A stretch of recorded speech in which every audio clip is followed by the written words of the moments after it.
बाबा साहब भीमराव अंबेडकर का इस भारत के धरती पर गुलामी से लेकर आजाद भारत तक क्या भूमिका रहा, ये बच्चा बूढ़ा जवान हर कोई जानता है। लेकिन आजादी के बाद उनका तस्वीर तक भी ये लोग सदन में लगाना उपयुक्त समझे क्या? कितने वर्षों के बाद लगा। बाबा साहब भीमराव अंबेडकर को भारत रत्न का सम्मान किसने दिया? बाबा साहब भीमराव अंबेडकर किनके पीड़ा में आकर, किस पार्टी के दर्द में आकर वो रिजाइन दिए थे, इस्तीफा दिए थे?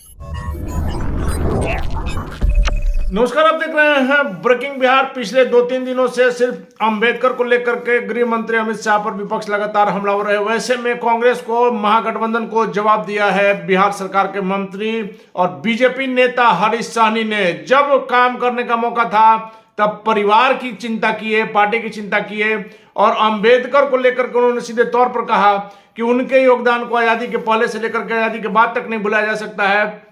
लेकिन याद कीजिए कि उनको किन कारणों से इस्तीफा देना पड़ा, किस पार्टी के कारण इस्तीफा देना पड़ा।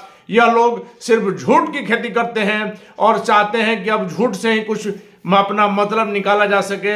अंबेडकर को लेकर के कहीं किसी प्रकार की भ्रांति नहीं, उनके योगदान को कभी भुलाया नहीं जा सकता है। उनके चित्र को किसने लगाया संसद में, उनको किसने दिया भारत रत्न, इन तमाम बातों पर क्या कुछ कहा मंत्री हरीश साहनी ने, आइए आपको सुनाते हैं। सर, बाबा साहब भीमराव अंबेडकर के नाम पर अब लगातार राजनीति बढ़ गई है, कांग्रेस आंदोलन पे आंदोलन कर रही है। आपने कहा राजनीति बढ़ गई है। राजनीति राज चलाने की नीति, उसमें थोड़ा सा कूटनीति होता है। लेकिन कुछ पार्टी है केवल कूटनीति कर, झूठ बोलकर, गलत अफवाह बनाकर, गलत विषय लाकर वो केवल राजनीति करना चाहता है। और कुछ पार्टी है जो राजनीति राज चलाने की नीति के तहत वो काम करता है और काम करते करते करते करते दुनिया की सबसे बड़ी पार्टी भारतीय जनता पार्टी के रूप में सेवा देती है वो भारत को। अब बताइए, बाबा साहब भीमराव अंबेडकर के संबंध में ये लोग बयानबाजी करते हैं क्योंकि इनको पता चल गया है कि झूठ बोल बोल कर हम कुछ तो सफलता पा लेंगे। काम करने की बारी आई तो परिवार के लिए जिए, पार्टी के लिए जिए, जनता के लिए जिए नहीं, तो अब हमको कुछ न कुछ झूठ बोलकर ही काम निकालना होगा। बताइए, बाबा साहब भीमराव अंबेडकर का इस भारत के धरती पर गुलामी से लेकर आजाद भारत तक क्या भूमिका रहा, ये बच्चा बूढ़ा जवान हर कोई जानता है। लेकिन आजादी के बाद उनका तस्वीर तक भी ये लोग सदन में लगाना उपयुक्त समझे क्या? कितने वर्षों के बाद लगा। बाबा साहब भीमराव अंबेडकर को भारत रत्न का सम्मान किसने दिया? बाबा साहब भीमराव अंबेडकर किनके पीड़ा में आकर, किस पार्टी के दर्द में आकर वो रिजाइन दिए थे, इस्तीफा दिए थे? कांग्रेस के विधायक अजीत शर्मा वो कह रहे हैं भारत रत्न बहुत छोटी चीज है। अब भाई, देश के इस गौरव को सुनकर देश का गरीब, अमीर, बच्चा, बूढ़ा, जवान सब गौरवान्वित होता है। वो इनको छोटी नजर आती है। इन लोगों को अपने कुर्सी से बड़ा कोई नजर आ ही नहीं सकता है। उनको कर रहे हैं सर अमित शाह से माफी मांगने की। किस बात के लिए? आज ही पुतला दहन किया है। किस बात के लिए? बाबा साहब के बारे में जो टिप्पणी की है। क्या टिप्पणी की है? कहे अपने अपने खुदा को, ठीक तो कहा है।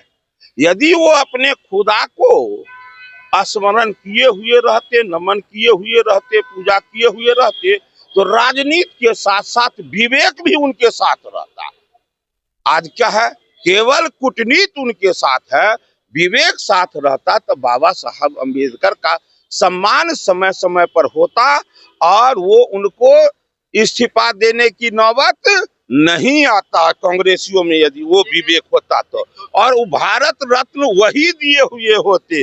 आज जितना पूरे देश में जितना चौक चौराहा रोड जो भी बाबा साहब के नाम पर उसका स्मारक जितना बना, किसके कार्यकाल में बना, तो ये पूरा देश जान रहा है। लेकिन ये लोग थोड़ा सा है क्या, ये लोग कहते हैं कि थेथरैया करके हमको राजनीति करना। तेजस्वी यादव यात्रा पर सवाल उठा रहे हैं, मुख्यमंत्री नीतीश कुमार जो यात्रा पर निकल रहे हैं वो कह रहे हैं कि 225 करोड़ रुपए और फिजूल खर्ची ज्यादा हो रही है, बहुत खर्चीले हो गए मुख्यमंत्री। अब बता दीजिए, इंडी गठबंधन के लोग जब प्रधानमंत्री जाते हैं विदेश तो कहते हैं फुजूल खर्चा करते हैं, ये निकलते हैं यात्रा पर तो कहते हैं फुजूल खर्चा करते हैं। इन लोगों का एक ही यात्रा था, जब जंगल राज था तो वातावरण कैसा था, कैसा वातावरण था, ये नहीं जाते थे। पूरे बिहार के लोग उठकर इनके यहाँ जो दरबार लगता था, जहां जिनको समस्या होता था, सारे समस्याओं का निदान करने के लिए इनके यहाँ आते थे। वो डिक्टेटरशिप था, वो रावण वाला वातावरण उस समय में था। तो इसलिए ये जो जा रहे हैं, हमारे भाई हमारे मुख्यमंत्री जी जो विकास पुरुष हमने पूरे बिहार के लोग मानते हैं, वैसे थोड़ी होगा। इनका आज केवल यात्रा निकला है क्या? हमको लगता है लगभग 13वां 14वां ये यात्रा होगा। ये यात्रा का कमाल है, ये जाते हैं, सारे समस्याओं को समझते हैं, परखते हैं, और तब परखने का परिणाम क्या होता है कि जिस बिहार को बिहारिया कहा जाता था, जंगल राज का उपाधि मिला हुआ था, आज उस बिहार के लोग शान से जी रहे हैं। जिस बिहार में रोड, नाला, सड़क, बिजली, पानी, शिक्षा, चिकित्सा, लॉ एंड ऑर्डर सब समाप्त था, आज उस बिहार में चाहे आप जिधर भी चले जाएं, आपको लगता है कि रोड पर चल रहा है तो लगता है अरे ये तो एयरपोर्ट का रोड है। आज तो ये स्थिति है। इसलिए उन लोगों के कहने से नहीं होगा। आप लोग 25 में कि हमसे क्यों पूछते हैं? ये बात तो वो लोग गरज के कहेंगे, वो तो कहेंगे हम 500 सीट से जीतेंगे। तो किसी से पूछिए, ये बात तो जनता कहती है कि एनडीए बिहार का कल्याण किया है। 2025 में एनडीए की मजबूत सरकार बनेगी।